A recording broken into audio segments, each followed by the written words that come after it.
산화적 인산화 얘기를 했습니다. 자, 리뷰 잠깐 하고 들어갑시다. 자, 지금까지 얘기했는 것 우리가 어디까지 얘기했냐 하면은 포도당이 피루부산까지 만드는 과정이 해당 과정이었습니다. 10단계 반응이 진행됐죠. 자, 피루부산이 어디? 자, 여기가 미토콘드리아 안입니다. 미토콘드리아 안으로 들어옵니다. 자, 들어와서 최종적으로 지금 보시면은 산소를 이용을 해서 우리가 포도당, 필루부산 할 것 없이 탄소, 수소, 산소로 만들어져 있잖아요. 그죠? 자, 에너지 얻고 최종적으로 탄소는 CO2 가스로 나가고요. 수소는 H2O 물이 생성됩니다. 자, 이 산소가 어디에서 오는 산소냐? 우리가 숨을 쉬었는 폐로 공급되어 가지고 혈액을 타고 각 세포 속으로 공급된 산소입니다. 자, 산소 공급 안 되면은 몇 분 동안 우리가 생명 유지할 수 있을까? 몇 분까지 숨을 안 쉬고 참을 수가 있을까? 예. 아무리 폐활량이 좋고 이런 사람도 아마 5분, 10분은 숨 안 쉬고 살 수가 없을 거예요. 목숨이 숨을 안 쉬고 산소 공급이 안 되면은 생명을 잃어버립니다. 자, 이 산소가 어떻게 사용되는지 이번 시간에 볼 거예요. 자, 최종적으로 다시 한번 본다면은 자, 이겁니다. 포도당 글루코즈가 피루부산으로 해당 과정 거쳐서 자, 아세틸코에이 만들고 TCA 사이클 지난 시간에 다 돌았습니다. 그리고 나서 최종적으로 나오는 NADH, FADH2 이것이 지금 이번 시간에 보려고 그러는 이겁니다. 전자전달계에서 산화적 인산화를 다시 말해서 산소 호흡에서 제공된 산소를 이용을 해서 ATP 만들어내는 과정입니다. 그러니까 우리가 숨을 쉬었는 숨을 쉬고 있는 산소가 얼마나 고마운지 어디 세포 속에 들어가서 이와 같이 에너지를 만드는 데 사용을 합니다. 그럼 에너지는 얼마의 에너지를 ATP를 만들어낼 수 있느냐 이거 계산은 지난 시간에 우리가 최종적으로 제공을 해줬습니다. 혹시 기억이 나는지 안 나는지 나중에 한 번 더 정리를 하도록 할게요. 자, 우선 미토콘드리아가 어떻게 생겼는지를 한번 보도록 할게요. 자, 이겁니다. 자, 미토콘드리아가 이렇게 바깥 외막이 있어요. 외막이 있고 안에 또 내막이 있어요. 그러니까 외막과 내막 사이에는 여기 빈 이제 공간이 존재를 합니다. 자, 외막은요, 사실은 이온이나 혹은 작은 물질은 통과됩니다. 그런데 내막은요, 이 산소나 이산화탄소나 물만이 통과하고 그 이외의 물질은 미토콘드리아 내막을 통과하려고 그러면 운반체가 필요합니다. 그리고 내막이 굉장히 중요한 역할을 하는 게 자, 지금 얘기하는 우리 대부분의 전자전달계의 구성요소와 ATP 합성을 위한 효소들을 이 내막에 가지고 있어요. 그래서 자, 이 내막을 이제 거쳐서 안쪽으로 들어갔습니다. 자, 기질 속에는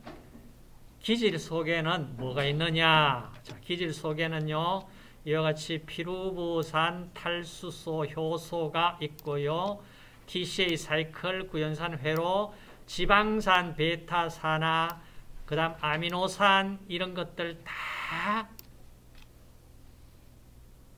산화시킬 수 있는 효소들을 기질 안에 가지고 있어요. 그러면서 굉장히 또 중요한 얘기가 미토콘드리아 DNA가 있다라고 얘기를 했어요. 자, 미토콘드리아 DNA 여기 MT라고 표시를 했는데 미토콘드리아 DNA 그 다음 당연히 또 미토콘드리아 RNA도 존재를 할 거고요. 미토콘드리아 리보솜도 기질 안에 있습니다. 미토콘드리아가 모계 유전을 하고 있다라고 얘기를 했을 겁니다. 그럼 여러분 보세요. 미토콘드리아가 얼마나 중요한 기관인지. 쉽게 얘기하면은 세포에 필요한 에너지 만드는 것 역할도 필요하지만은 미토콘드리아하고 세포질하고 두 개 활용을 해가지고요. 우리 몸속에 일어나는 대사 역할, 중요한 역할을 하는 게 앞으로 계속 나올 거예요. 그래서 정말로 이 미토콘드리아가 소홀히 할 수 없는 부분입니다. 지금 방금 얘기했는 것이 내막, 외막 이렇게 얘기가 됐는데 이제 내막은 어떻게 되어 있냐? 아까 앞쪽에서 설명을 했는 내용입니다. 그 다음 내막 여러분들 보시다시피 아주 주름이 많이 잡혀져 있죠. 모양 딱 보시면은 이렇게 주름이 많이 잡혀져 있다. 그 다음 이제 이걸 우리가 한꺼번에 보도록 할게요. 자, 전자전달과 전자전달계의 구성요소 이렇게 되어 있는데 지금 요 아래쪽에 이게 보시는 게 안쪽이 미토콘드리아 기질이고요. 내막이 이와 같이 이중막으로 구성되어 있는 내막이 보이고 거기 외막 사이에 막 사이 공간이 존재를 합니다. 자, 내막에서 지금 보시면은 여기에 복합체 1, 2, 자, 2가 위쪽에서 보시면은 복합체 1, 복합체 2, 그 다음 복합체 3, 복합체 4 이렇게 구성되어 있습니다. 그럼 복합체 1이 여기에 보이고 2는 이쪽에서 COQ로 들어오고요. 복합체 3을 거쳐서 복합체 4로 가서 자, 최종적으로 이렇게 산소 공급되고 수소이온 전자해서 에너지 만들어내고 물이 됩니다. 자, 이게 지금 보시면은 결국에는 우리 몸에 물이 생성될까요? 생성 안 될까요? 물이 생성되는 게 나오죠? 그렇죠? 자, 그러면은 우리 몸에서 만들어질 수 있는 물의 양은 어느 정도 될까요? 뭐 이론적인 계산도 나와요. 그렇죠? 자, 이와 같이 복합체 1, 2, 3, 4 거쳐서 에너지를 만든다. 자, 만든다. 자, 이렇게 좀 보시고 그럼 복합체 1, 2, 3, 4를 다 외워야 됩니까? 이게 참 외운다기보다는 일단은 자, 봅시다. 전자전달계 구성 요소를 여러 가지 단백질 각각 보조인자로 만들어져 있다. 그러면은 전자 공유체로부터 전자를 받아들여 다음 단계 복합체에 전자를 넘겨줍니다. 자, 넘겨주고 복합체 1에 전자를 주는 것은 탄수화물, 지방, 단백질이 해당 과정에서 구연산회로 혹은 베타산화 등 대사를 거치면서 생성된 NADH. 자, 이게 무슨 말이냐 하면은 자, NADH가 복합체 1쪽으로 전자를 공급해주는 산화되는 과정을 거친다. 이 말입니다. 그럼 이제 여러분들 이걸 봅시다. 이걸 보고 설명을 하자. 자, 어찌됐든지 NADH가 최종적으로 산소에게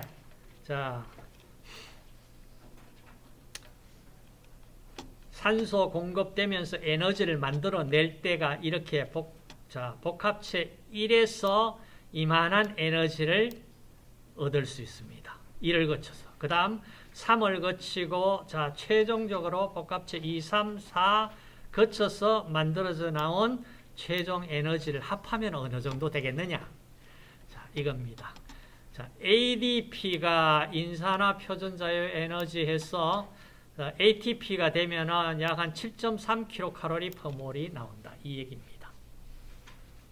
그러면은 복합체 1, 3, 4에서 일어나는 각 산화환원 반응들은 ADP를 인산하기에 충분한 자유 에너지를 가지고 있다. 이 말은 ADP를 ATP로 만들어낼 수 있다. 이 말입니다.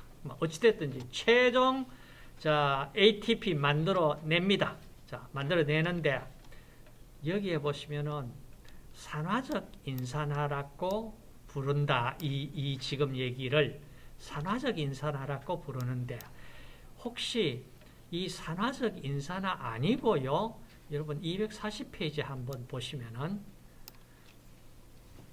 ATP 만들어내는 이 산화적 인산화 아니고 그냥 기질 속에서 만들어내는 ATP가 한 종류가 있었습니다.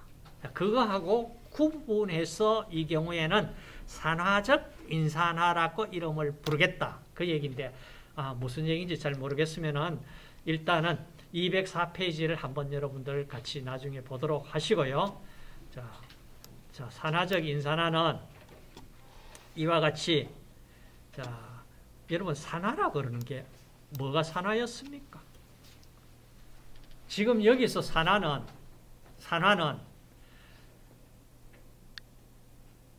산화를 우리가 산소와 결합하는 걸 산화라고 얘기를 할 수가 있었고요. 산소와 결합한다. 그 다음 수소나 전자를 가지고 산화를 설명하려고 그러면은 수소나 전자를 잃어버리는 것이 산화입니다.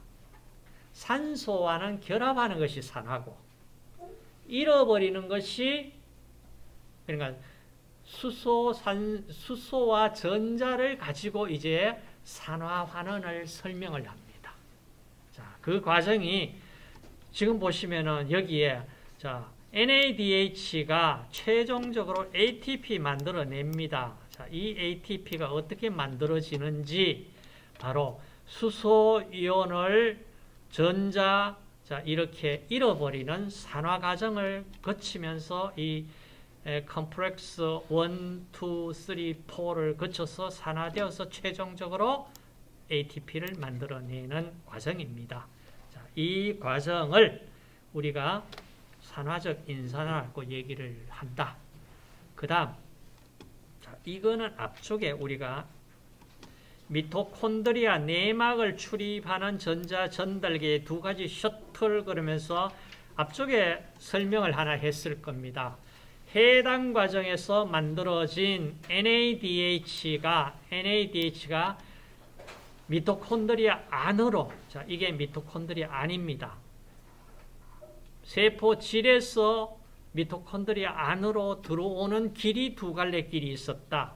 그 길이 말산 셔틀을 타고 말산 아스팔트산 셔틀을 타고 오는 경우와 그리세롤 인산 셔틀을 타고 오는 이 두 갈래 길이 있다 얘기를 했을 거예요. 보시면은 이 두 갈래 길이 들어오는 길이 다르기 때문에 그리세롤 인산 셔틀을 타고 들어올 때 지금 여기 보세요. NADH가 DHAP에서 NADH가 그리세롤 3인산으로 바뀌어지고 그리세롤 3인산이요. FADH2로 통해서 미토콘드리아 안으로 들어오게 되어 있는 이 길, 다시 말해서 위쪽에서는 NADH였지만은 미토콘드리아 안으로 들어올 때는 FADH2로 작용을 바뀌어져서 들어와 버리는 경우가 있고요. NADH가 그냥 NADH로 들어오는 이 두 갈래 길이 있다. 이걸 설명을 했을 거예요. 이 설명해서 결과 요약한 것이 여러분들 ATP 생성 요약 이 부분입니다. 방금 설명했는 것이 해당 과정에 세포질에 있는 NADH 2몰이 어디로 미토콘드리아 안으로 들어올 때 이 두 갈래 길이 있다. 두 갈래 길에서 간, 신장, 심장에서는 말산 셔틀을 타고 들어오기 때문에 5몰 ATP고 뇌골격근에서는요 그리세롤 인산 셔틀을 타고 오기 때문에 3ATP가 얻어진다. 자, 설명해서 최종적으로 이 포도당 한 분자가 완전히 산화됐을 때 ATP가 몇 몰 생성되느냐. 자, 이 표는 어찌됐든지 여러분 머릿속에 정말로 기억하고 있으세요. 자, 간, 심신이 5ATP 그러면 32몰 ATP가 얻어진다. 자, 아주 중요한 부분이다. 그러면은 그 다음에 이제 이 산화적 인산화를 저해하는 어떤 저해제와 조절 작용을 하는 부분이 있을 거예요. 자, 이 부분이 어떤 것이 있는지 몇 가지 보도록 할게요. 보시면은 자, 미토콘드리아 내막에서 전자전달 과정이나 ATP 합성 효소의 활성 또는 뭐 ADP, ATP 인산 수송 뿐만 아니라 전자전달과 인산화의 짝지음이 원활하지 않다면 결국에는 ATP 생성은 저해됩니다. 자, 저해되는데 자, 이런 것들이 저해받을 수 있는 요인들이 뭐가 있느냐? 자, 몇 가지를 볼게요. 첫째, 자, 여기에 나와 있는 복합체 1을 저해하는 물질 그러면서 여기에 뭐 로테논, 아미탈 이런 물질. 그다음 시토크롬 B. 자, 여기에 보시면 시토크롬 시토크롬 BC1 이게 안티마이신 A라고 그러는 물질. 시토크롬 B를 저해하는 물질, 대표적인 물질. 그 다음 아래쪽에 시토크롬 산화효소를 저해하는 물질. 일산화탄소, 여러분 연탄 중독 사고 나죠? 그 다음 아자이드 화합물이라든지 시안 화합물, 독극물입니다. 이거 전부 다 독성물질이에요. 자, 이 독성물질이 어디에? 여기에 시토크롬 산화효소 요 단계에 저해를 일으킵니다. 그러니까 일산화탄소 중독되어가 목숨 잃어버린다는 얘기예요. 자, 이런 것들이 저해제로 작용을 합니다. 그 다음 나오는 것이 또 이런 물질들, ATP 합성 효소, 뭐 아데닐 뉴클레오타이드 전이 효소를 저해하는 물질로 이 다이사이클로 헥사 카보 다이아마이드, 이미드, 뭐 DCCD, 그다음 뭐 오리고마이신 이런 물질들도 바로 저해제로 작용이 되고 있고요. 그 다음 지금 짝풀림 단백질이라는 거 이걸 한번 조금 볼게요.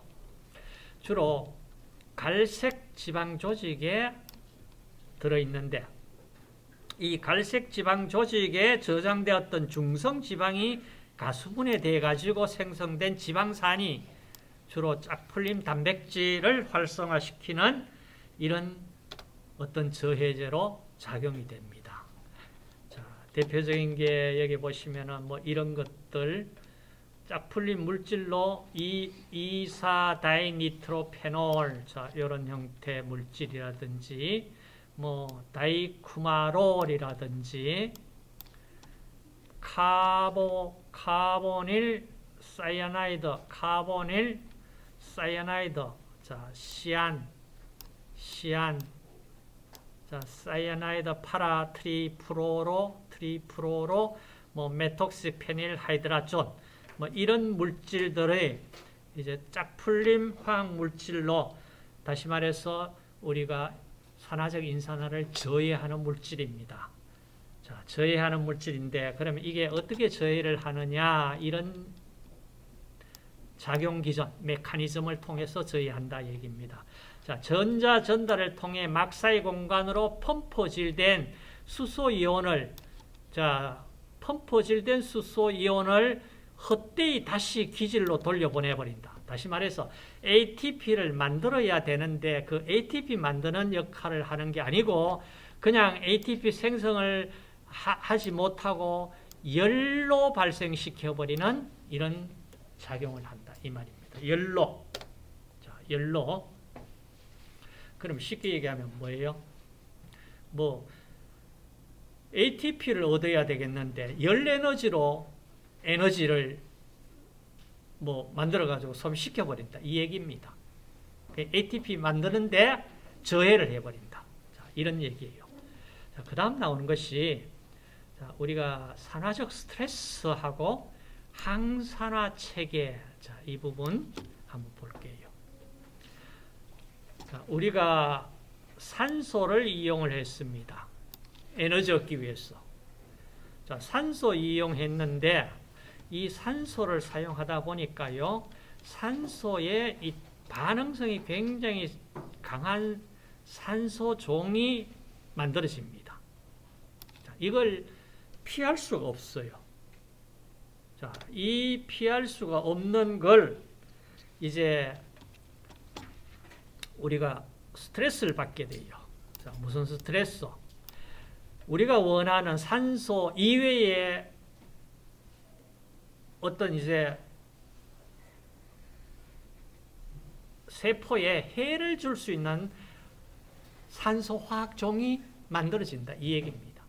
그게 대표적인 게 지금 얘기하는 라디칼입니다. 자, 라디칼이 보세요. 자, 여기에 나왔는 자, 전자 산소 들어오면서 초과산화물 라디칼도 만들어지고 과산화수소도 만들어지고 하이드록시 라디칼도 만들어지고 라디칼이 만들어집니다. 그럼 이 라디칼이 그냥 가만히 있는 게 아니죠. 그 세포에 공격을 할 거예요. 자, 이 라디칼이 공격을 하면은 뭐 공격을 받을 수밖에 뿐이잖아.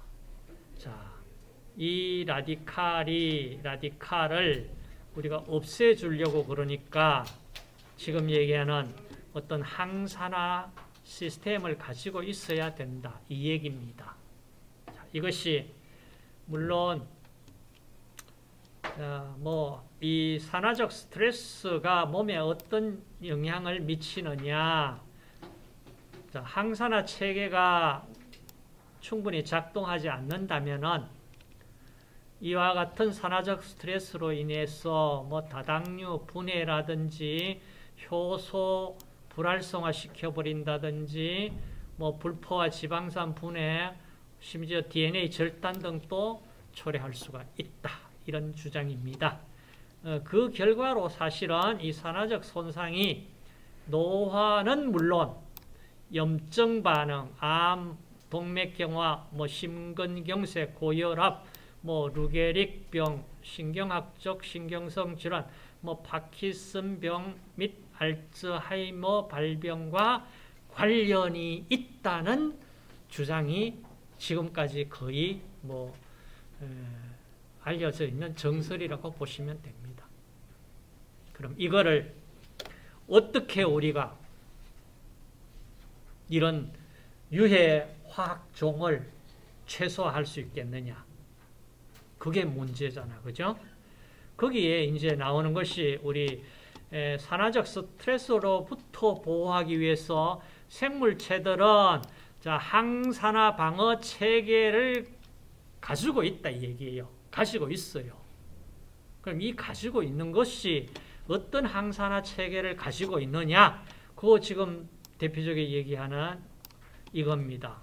자, 초과산화물 불균화 효소, 슈퍼옥사이드 디스뮤타제, SOD라고 약자로. 자, SOD. 그 다음, 카타라제, 그루타치온, 과산화 효소, 그루타치온, 그 다음 그루타치온 환원 효소. 자, 이런 것들이 항산화 효소로, 항산화 물질로 사실 우리 몸에서 작동이 되고 있다는 얘기예요. 근데 이 작동 시스템이 옳게 작동이 안 된다면은 굉장히 큰 문제 발생되겠죠. 그죠? 그러니까 쉽게 얘기하면은 어때요? 우리 몸이 바깥에 아니면 우리 몸 안에서 우리 생명에 지장을 줄 수 있는 어떤 것들이 발생이 하더라도 그걸 우리가 이겨낼 수 있는 뭔가 시스템이 갖춰져 있는데 그것이 정상작동이 안 될 때 사실은 문제가 크게 발생되고 있다는 게 지금 우리가 얘기하는 일반적인 기존 알려진 우리 학설입니다. 그러면은 여러분들이 우리가 좀 음식으로부터 그래도 우리 항산화 체계를 조금 더 어떻게 도와줄 수 있는 그런 음식 같은 건 없을까? 이제 이런 걸 굉장히 얘기를 많이 하잖아. 그리고 또 그런 음식을 기능성 식품으로 이렇게 많이 섭취를 하려고 노력을 해요. 자, 거기에 지금까지 우리가 알려져 있는 항산화제로서 알려져 있는 물질들이 있어요. 그게 뭐냐? 지금 보시면은 여러 가지 포리페놀 화합물 구조를 가지고 있는 물질들입니다. 여러분들 봐서 알 거예요. 이거 레스베라트롤, 콜세틴 어디서 많이 들어봤죠? 아이소프라핀, 아이소프라본, 카테킨 전부 뭡니까? 벤젠 육각고리의 OH 알코올이 가지고 있는 페놀 구조를 가지고 있는 페놀이 하나가 아니고 2개 이상이잖아. 그래서 그 이름을 포리페놀 화합물이라고 얘기를 해요. 포리페놀. 자, 이런 것들이 포리페놀 화합물이 항산화제, 그러니까 산화 억제제, 산화 방지제 역할을 합니다. 어떻게 해서 그게 가능하냐? 자, 원인은 이겁니다. 자, 페놀이 구조를 가졌는 이 물질은 자기 자신이 보세요. R 여기에 라디칼입니다. 점 하나 찍혀져 있는 게 산소예요. 라디칼에게 페놀 화합물이 수소를 공급을 해줘서 그래 산화 억제, 산화 방지제 역할을 해주면은 자기 자신은 라디칼이 돼요. 되지만은 안정한 형태를 띤 라디칼 형태를 띱니다. 그래서 산화 방지제 혹은 산화 억제제, 산화를 억제한다는 얘기는 쉽게 하면 다른 물질을 환원시킬 수 있는 능력을 가졌는 물질들입니다. 여러분 포리페놀 화합물 얘기 많이 하죠? 이겁니다. 자, 이거예요. 그 대표적인 게 항산화제 종류 근본식품의 생리기능. 자, 대표적인 게 보세요. 그루타치온 만들어 봤죠? 그루타치온 구조 한번 써보세요. 감마그루탐산, 그 다음 시스테인, 또 글라이신, 3개 아미노산으로 만들어져 있는 펩타이드 물질입니다. 그 다음 알파 토코페롤, 바이타민 E라고 얘기를 하죠. 아스코르브산, 바이타민 C, 베타카로틴, 이런 것들이 사실은 항산화제 역할을 할 수 있는 물질들입니다. 그 다음 작용 기전, 작용 메커니즘은 과산화물 라디칼을 제거하는 기능을 가졌고 과산화물 라디칼을 환원시키면서 생성된 항산화제 라디칼은 스스로 안정한 분자로 전환될 수 있는 구조다. 뭐 무슨 말인지 어렵다 그러면 라디칼을 제거해 줄 수 있다. 결국엔 라디칼이 혼자 있으면은 계속 공격적이에요. 아주 난폭해요. 혼자 있질 못해요. 정상적인 세포 공격합니다. 뭐 세포만 공격하면 괜찮지. 사실은 뭐 미토콘드리아하고 뭐 안에 들어있는 잘못하면 핵까지 만약에 공격을 한다고 그러면 이건 진짜 엄청난 재앙이 될 수 있잖아. 그렇죠.